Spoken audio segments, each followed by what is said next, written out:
की बात है। एक शिकारी था जो पक्षियों का शिकार किया करता था। एक दिन वो शिकारी मार्केट में जाता है और मार्केट से अपने लिए एक डॉग खरीदता है।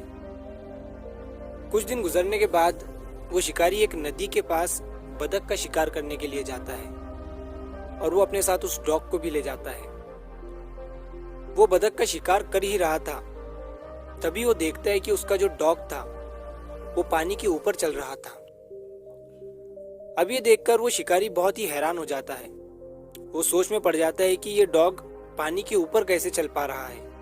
ये देखकर वो शिकारी हैरान भी हुआ और साथ ही साथ बहुत खुश भी हो जाता है।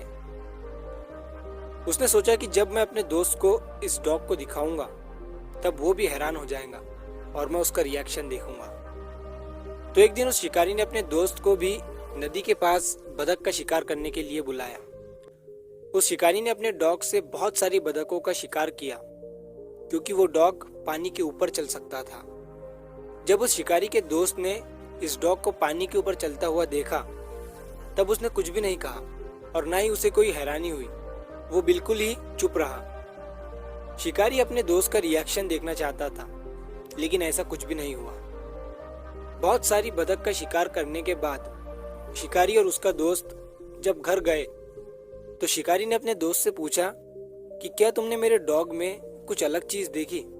उसके दोस्त ने कहा, हाँ, मैंने तुम्हारे डॉग में एक अलग चीज तो देखी है। शिकारी ने उससे पूछा कि कौन सी चीज देखी।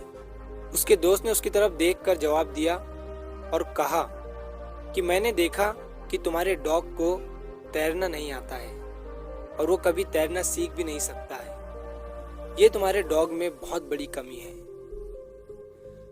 इस कहानी से हमें बहुत बड़ी सीख मिलती है और वो ये है कि आप इस दुनिया में कुछ भी कर लो, कितना भी बेहतर कर लो, कितना भी अलग कर लो, लेकिन लोग कोई ना कोई कमी तो निकाल ही लेते हैं। इतिहास में बहुत से ऐसे महान लोग गुजरे हैं जिन्होंने बहुत अलग और बहुत बेहतर काम किया है, लेकिन आज भी कुछ लोग उन्हें गालियां देते हैं और उनमें कमियां निकालते हैं। तो लोगों की बातों पर ज्यादा ध्यान मत दो, क्योंकि आप उन्हें कितना भी बेहतर खाना पकाकर खिला दो, वो अलग से नमक जरूर मांगेंगे और खाने के बाद भी उस खाने में 100 तरह की खामियां और कमी निकालेंगे।